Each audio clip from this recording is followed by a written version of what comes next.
2011 was the year when the euro really risked falling apart. And it was the year where European leaders seemingly didn't quite grasp that, and they missed opportunity after opportunity to turn things around. As the months progressed, as the rescue packages failed, as the markets got more and more worried and the bond yields soared in the peripheral European countries, you could see that the markets got more and more worried.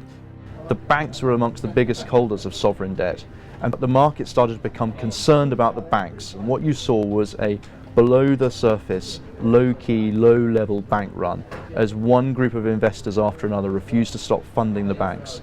I think the high point of Europe's effort to tackle this crisis was probably in March. There was an EU summit when the leaders decided a so-called comprehensive package, and that consisted of beefing up the eurozone's bailout fund. The Europeans have set up a rescue fund that probably wasn't big enough the day they set it up. They still haven't got it in place. Meanwhile, the problem's getting bigger and bigger. The problem that started in Greece quickly spread. This is because of the market psychology. They immediately look for countries who have similar characteristics to the one in trouble because they want to protect themselves against future trouble. So in the case of the European Union, that meant that Spain and Portugal, two peripheral countries with very similar characteristics to Greece in terms of lax fiscal discipline and welfare state and benefits, were immediately targeted by investors. Again, it was a very, very familiar pattern. Well, when I spoke to policymakers in March, April, for example, here in Berlin, there was a high degree of confidence that they were well on the way to containing this crisis. And I detected this confidence in Brussels, at the European Commission, also in Frankfurt at the European Central Bank, as well as in the German government. It proved false. By the end of April, 3 of the 17 Eurozone countries had been bailed out, but they were small and able to be contained by the bloc's rescue fund. If Europe could keep its mess to those 3, it might be all right. But it didn't, and it wasn't.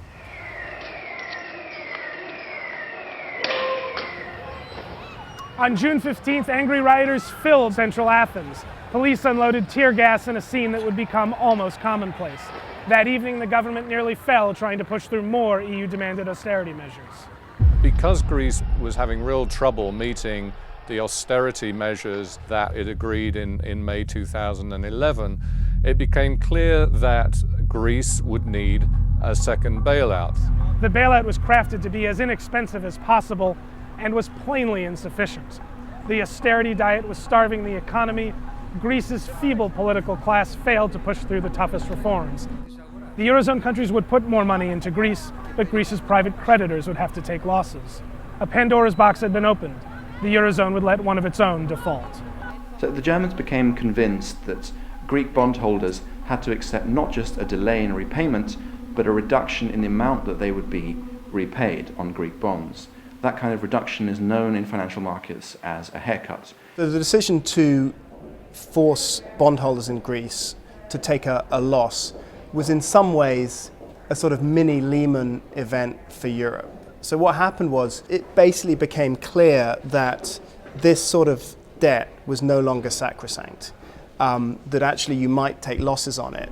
We were looking at important indicators such as the VIX, which is it's often called the fear gauge. It's a sign of the volatility in the market. It spikes up when markets are particularly worried. And all of a sudden, as the year progressed, and particularly in the summer, the VIX started spiking up. Bond investors went on a rampage. Their target massively indebted Italy, the Eurozone's third largest economy, second biggest debtor, and one of its worst economic performers. The threat to Europe's banking system became much more serious from the summer onwards, when the crisis went beyond just Greece, Ireland and Portugal and began to infect Spain and Italy, because those were two much bigger countries with huge government bond markets, and many European banks were heavily exposed to these two countries. Italian Prime Minister Silvio Berlusconi is under increasing pressure this morning as An Italian crisis was a thing apart. With $2.5 trillion in debt, it was too big to save. The European bailout fund was a fraction of that size, and asking other nations to make it bigger risked pulling them into the abyss too. I think the market's response after the European summit on July 21st was very telling.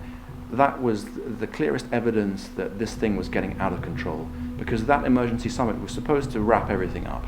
It agreed on a new Greek bailout, it agreed to do a little bit of Greek debt relief, but not very much, and Europe hoped that that would settle the market's nerves. Instead, there was complete pandemonium, and the pressure on Italian bonds in particular became enormous. Right when the European crisis hit Italy, then people really panicked. Because it's one thing to bail out Greece, Portugal, Ireland, but if you have to bail out the Eurozone's third largest economy, it's unsustainable. The bond markets in Rome are burning, and it is increasingly difficult to see the road out of the European debt crisis. So this was now a more dramatic threat than Europe had faced ever before. The prospect that Italy could either default or leave the euro really upset the markets, and that eventually caused a change of government in Italy. It's the spaghetti sell-off, the cannelloni crash, or the bolognese bust, whatever you call it. Stocks are sliding, and it's all to do with Italy. Silvio Berlusconi is the biggest political victim of this European crisis. His government fell, largely prompted by the events of the debt crisis. Financial contagion today is real. You know, a big event in Europe can ricochet around the world.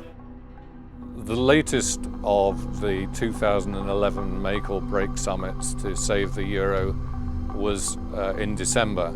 The December deal means that countries have to be more disciplined in their fiscal duties, and that there will be some more sanctions if they're not. I believe this is a very important outcome after long negotiations, because we are learning from the past and our mistakes. With this summit, you know, it's clear that people aren't willing to go the ultimate step of saying we are going to all pool this debt together, which would be what would reassure the markets.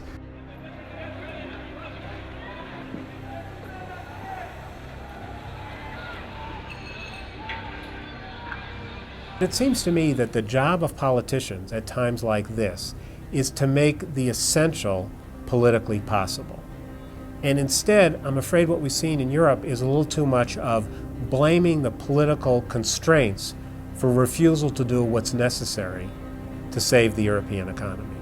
It's possible that some good might come of this. European history shows that in the moment of crisis, two things can happen. One is the European countries lurch together, a more integrated fiscal union, and even the first green shoots of a political union, or they fall further apart. The big question is, this debt crisis that's rolled around the world, is it something that can be stopped here, or is it something that is just going to continue for a long time? Because there are, of course, a few examples in history where things haven't bounced back.